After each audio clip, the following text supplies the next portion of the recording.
my friends, Jerry Rosa here in the Rosa String Works Workshop. If I have been anything with you over the last 7 or so years, it has been honest. I have told you the truth on everything, and I'm going to tell you the truth on some more things right now. And I need your advice because I'm at my wit's end and I seriously don't know what to do. And I'm not kidding. I'm so upset I don't even hardly know how to talk. So bear with me.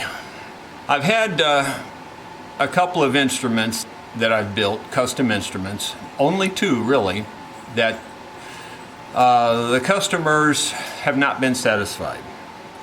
One of them is, and we've always referred to it as the Thomas mandolin. He has returned it on 4 occasions.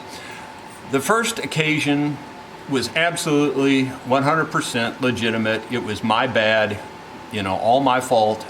I take total responsibility for the first time he returned it. The reason he returned it the first time was there was a little blemish on the binding.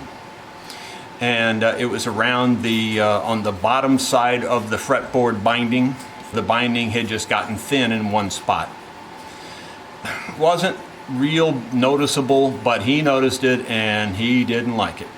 And so he sent it back. And I fixed it. I took all the binding off, put all new binding on it. I even refinished the top at that time, or repaired the finish on the top. I can't remember. And after that, then he started complaining about the fretboard. He didn't feel like the fretboard was done correctly. The radius wasn't right, this, that, and everything else. Now keep in mind, it's a store-bought fretboard. That's the only part I don't make because there's no reason to make them. You can't make them any better than you can buy them. He sent it back and I looked at it and I couldn't find anything wrong with it. Not one thing. So I dressed the frets, recrowned them level. He wanted all new frets put in it. Well, it didn't need new frets. I recrowned them, I re-leveled them, I polished them, I sent it back to him, like I said, and each time I repaired the top. I think I even refinished the top almost every time. Now he will tell you it was because I put the bridge on it when the finish wasn't totally cured when I first made it. And to some degree there's some truth to that. But the biggest problem is that he keeps monkeying with it and he keeps changing everything around. He claims he doesn't, but you can tell he does because there's scratches all over the thing where he's moved the bridge and it's very obvious. Well, on every single occasion I've offered to give him his money back. 100% of his money back that he paid for it. He's always said, no, I love the mandolin. I don't want to give the money back. I don't want to sell it back. So he sent it back another time, same kind of issue, and he was mad because I wouldn't replace the frets. And then the third time he wanted me to replace the whole fretboard. He says, I don't know how to work on radius fretboards. Well, stop and think about that statement. Every instrument that comes in the shop just about has a radius fingerboard on it. Almost all guitars have some sort of a radius to the fingerboard. Or at least many of them do. And I've worked on countless mandolins with radius fingerboards also. And I've got dozens and dozens and dozens and even hundreds of satisfied customers. So working on a radius fingerboard is no more complicated for me than working on a flat one. I've been doing it for nearly 40 years. The reason he says that, by the way, is because he then follows it up with, you don't like radius fingerboards and you don't know how to work on them. Well, I don't like them, me personally. It's not my personal preference. I don't have anything really against them. I just don't feel like they do anything for you on a mandolin. That's my personal opinion. And everybody has an opinion and you're entitled to it. I don't play a radius fingerboard myself. I play a flat one. Well, anyway, so to make a long story short, or a short story even longer, the last time he sent it, he just insisted I change the fingerboard out to a flat fingerboard. Well, in my opinion, he's just learned that he doesn't really like the radius fingerboard, and he just wants me to change it out on my nickel. And I'm not going to do that. My work is 100% guaranteed on anything I do. And I will repair or replace or whatever it takes to fix it, and I've always done that with him. Now he's going to tell a different story. But the last time, I insisted that I was not going to change it. He wanted me to at least put new frets in. I said, no, it still doesn't need new frets. They're not even worn. So I re-crowned the frets, I leveled them, I polished them, and I played it on camera for you. And it didn't buzz. The action was crazy low. It was just a beautiful setup mandolin. In fact, I would put it up against any mandolin in the country on the perfect setup. And I super polished the frets to make them look like mirrors, so they look like brand new when he got it back. He called me back and he says, wow, you were right. He says, the thing's perfect. It's just perfect. It wasn't a week later, he called me back and said he doesn't like it. On that call, when he called me back, I said, why don't you just sell it back to me and we'll be part friends and we're done with this. And then he just kept getting more and more insulting. Finally, I told him, I said, look, I'm hanging up. I'm not talking to you anymore. And I hung up on him. Wasn't long after that, he sends me a letter. At the time, I told him that I would replace the fingerboard, but I would probably charge him in the neighborhood of $600 to do it. So he sends me a letter saying that he wants to do that, but he would only pay $300. So I sent him a letter back saying, I'll stick with what I said. I'll do the $600 or less. If it takes me less time, I'll charge it. And I said that in my letter. I said if it's takes less than $600 worth of time, then you'll be charged whatever it takes. I said if it takes more than that, I will cap it at $600. Now in that letter, I did not say I'll buy the instrument back. Now he has sent me a letter saying he has decided to take me up on my offer to buy it back, and he's added all the shipping costs and everything, so, I'm not interested anymore. When I hung up on him, I told him that was the last time I planned to talk to him. And I really am not interested in buying the instrument back anymore. So my question to you guys is, what should I do? Have I been fair or not? I feel like I've bent over backwards, triple backwards to satisfy a customer. I've done everything and beyond, like refinishing the top each time it came to give it a brand new look, even after he scratches it all up and messes it up. Even Caleb one day says, man, you've gone over backwards. You've done more than anybody would do for that guy. I feel like I have. I feel like my nose is clean. I'm just curious what you think I should do at this point. Do you think I should buy it back and just auction it off? I would keep it because it's a really, really good mandolin. I mean, it sounds great, it plays great, all that. It looks great, I think. It's the red mandolin.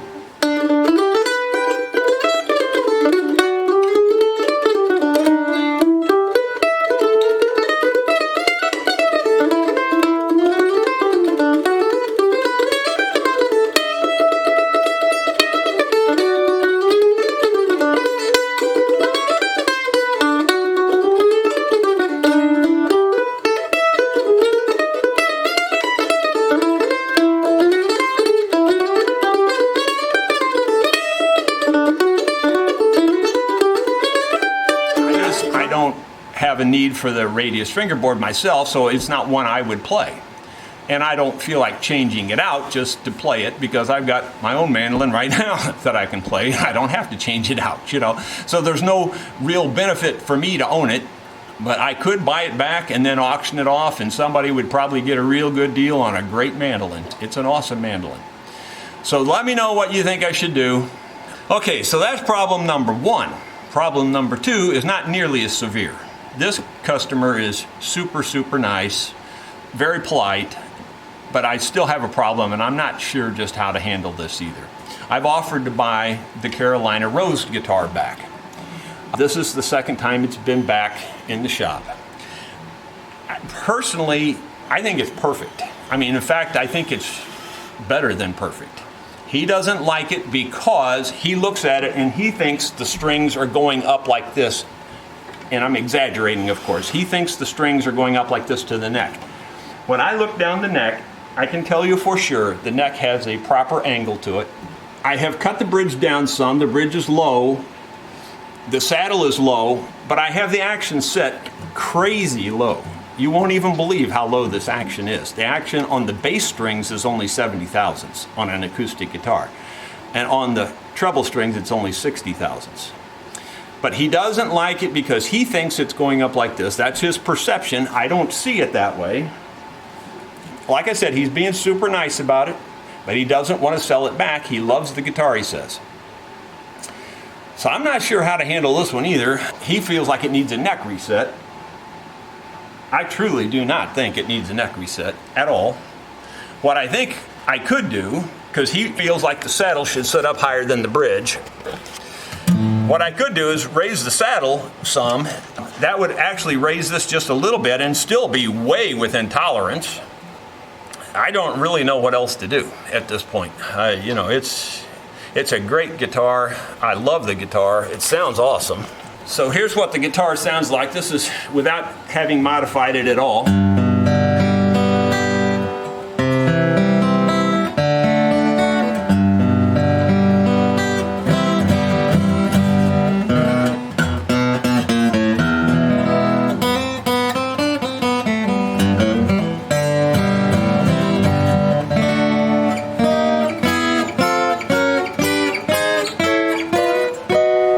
To have it that low and not buzz, plays perfectly.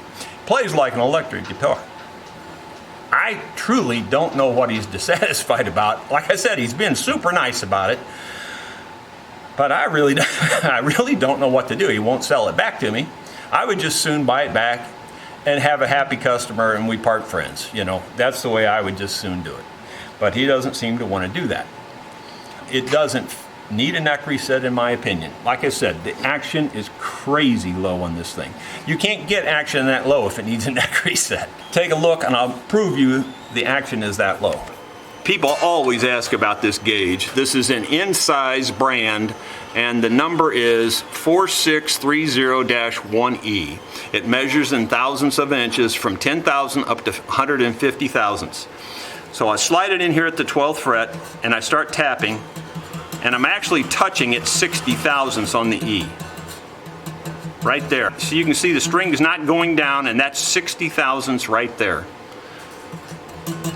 That's crazy low. 90 thousandths to 100 thousandths is the norm for an acoustic guitar.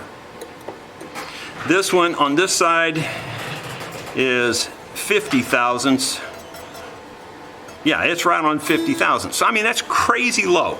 So since he wants a taller saddle, I'm thinking maybe I should just raise the saddle up a little bit.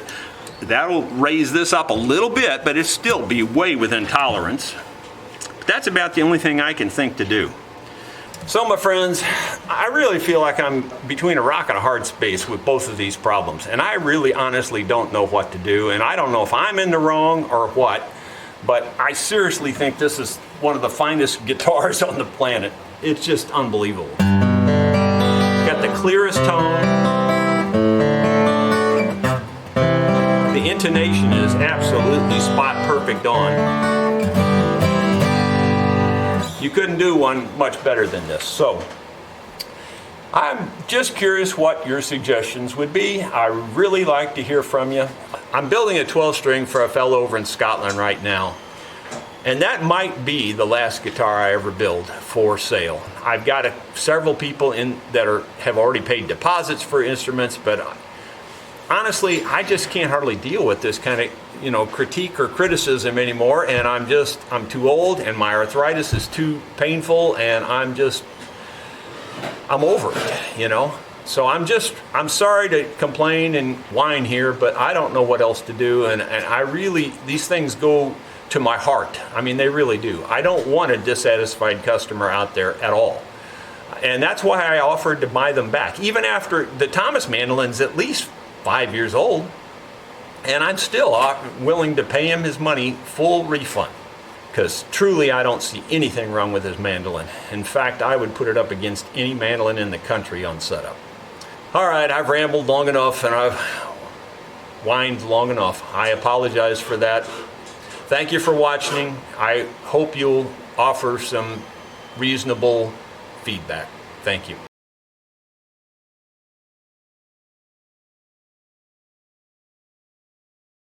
I've addressed your guitar the best way I can think of to address it. You can see the saddle there is now sticking up plenty tall. It's sticking up about like you said. The action, of course, is higher because of that, but the action is actually lower than quote unquote the average. So let me show you that up close. This is the gauge that measures from 10 to 150 thousandths. 90 thousandths is about right there. And you can see as I push this in, there's 80 thousandths, there's 90 thousandths, and it bottoms out on the 90, which is, you know, a lot of acoustic guitars are set at 100, so 90 is good. And here it is bottomed out on, well, it's about 75 for sure. By 80 you're touching here on the treble, which is really nice. The action is very, very good in my opinion. For an acoustic guitar, that is just about the standard action. For an acoustic guitar, that's just about the standard bridge height. I don't mean this in any negative way, but in my opinion, you just had a guitar that was set up incredibly low, which I thought is kind of what you wanted. And because of that, that just lowers this, of course. So I put this back to basically standard, and it looks absolutely perfect to me. I mean, honestly, that looks showroom perfect. So if that's not what you're looking for, then I don't know how to help you. I think that's it. That's the best effort, best thing I can do for you. I don't really know what else to do at this point. So Doug, I hope that makes sense to you. To show you, the guitar plays perfect.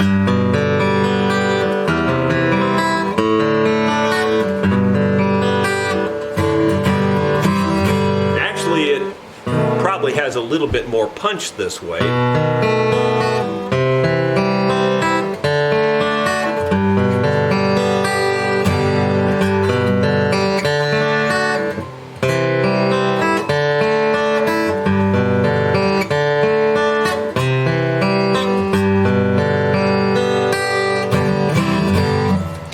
Honestly, don't think you could set one up much better than that.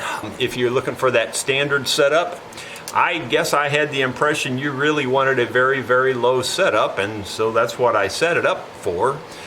And we went from one extreme to the other. I obviously will admit that, because when you brought it back to me, it was crazy high, and that was just a mistake of not having that truss rod tightened up, and I think it probably softened up a little bit because of the humidity. Anyway, right now though, it looks fine. I'm going to keep it in this condition exactly like this for a couple of days to make sure that it's not moving, and you know, that'll give you time to review this video and let me know what you think.